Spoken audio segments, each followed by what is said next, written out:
Isang makabuluhang pagtitipon ng isinagawa ng mga kapatiran ng Southern Lipa District upang bigyang diin ang kahalagahan ng pagkakaisa ng iglesia at ang pagtugon sa Kristiyanong tungkulin na ginanap sa District Fellowship and Turnover Ceremony sa Lipa Adventist Academy, Bugtong, Lipa City. Dumalo sa pagtitipon ang mga opisyal, mga lider at mga kaanib mula sa iba't ibang iglesia ng distrito.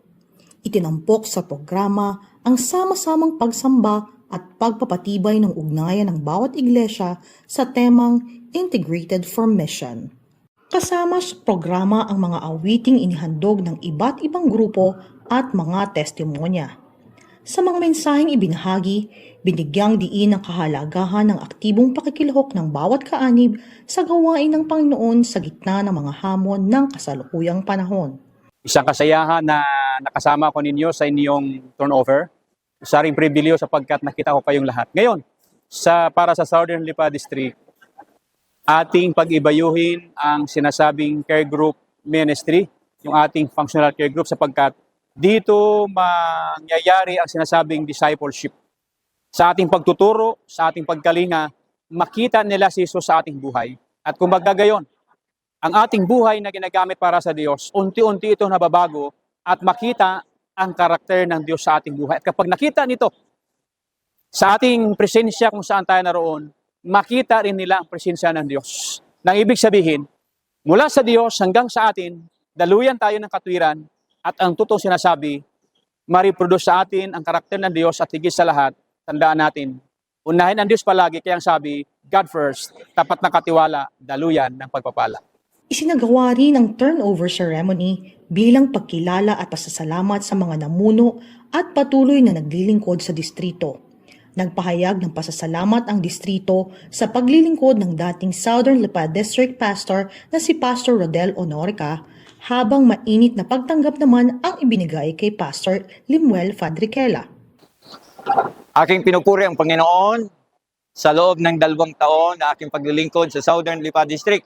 Nakita ko ang kapangyarihan ng Diyos at ang banal na Espiritu Santo na siyang gumagawa sa bawat iglesia, sa mga kapatid, sa mga leader ng ating churches sa buong distrito na naksumpungan ko ang kanilang kasiglahan ay naghatid ng paglago sa gawain. Unang-una, ang pagbubuo ng mga care group at patuloy na paggawa nito na naglunsad sa mga pagdala ng mga bagong kaluluwa upang maging panibagong mga dagdag na mga kapatid sa iglesia na sinasanay sa pagiging mga alagad. Akin ding nasumpungan sa tulong ng Panginoon ng sama-samang paggawa ng distrito at mga lokal na iglesia, kasama ang bawat membro ng iglesia, ang mga proyekto ay nabuksan. Sa pangunguna ng pag-ulingin, ang bagong worshiping congregation ay tinatayo at sila ay nagproyekto na makabili ng 600 square meter na bagong pagtatayuan ng iglesia sa mga bagong pulutong,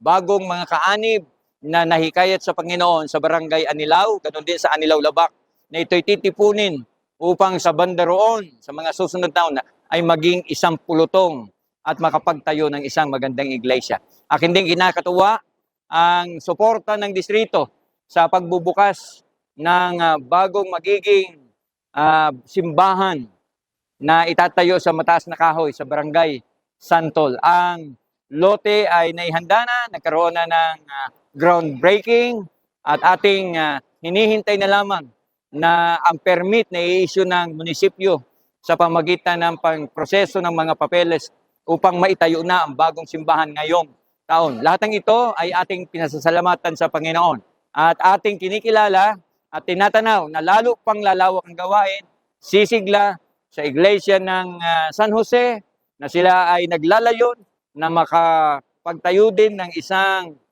pulutong sa barangay ng Banay-Banay at gayon din ang direksyon ng Antipolo na madagdagan ang kanilang 3 care group at makita pa ang kasiglahan at ang mga nasasakupan nila ay madala sa pagsamba sa kanilang bahay-sambahan.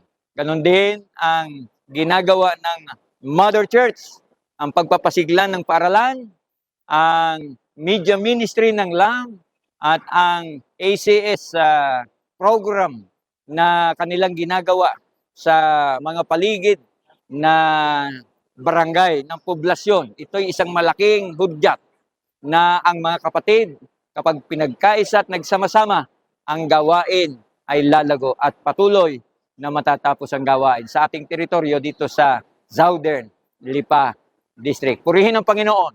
Salamat mga kapatid sa inyong walang samang pagtatalag at paglilingkod sa ating Panginoong Hesus. Purihin ang Panginoon, mga kapatid, sapagkat ang Diyos ang pumili, siya ang naglalagay, at kung saan naman tayo inilagay ng Panginoon, doon niya gustong magkabunga tayo. Narito ako ngayon sa Southern Lipa District at niloob ng Panginoon na makapunta ko dito at maging kabahagi ng gawain sa lugar na ito. Ako'y masaya na dito sa lugar na ito ako dinala ng Panginoon. Marahil mayroon siyang gustong mangyari. Marahil mayroon siyang gustong gawin ko sa lugar na ito. Ngayon, iniisip ko lang na ang aking paglilingkod kung may eksimang panahon ay makita ko ang mga ilang bagay. Una, mga kapatid, gusto ko na ang care group ministry natin sa Southern Lipa District ay maging model sa ating conference. So, mayroon tayo ngayon na parang 20 plus na mga care groups.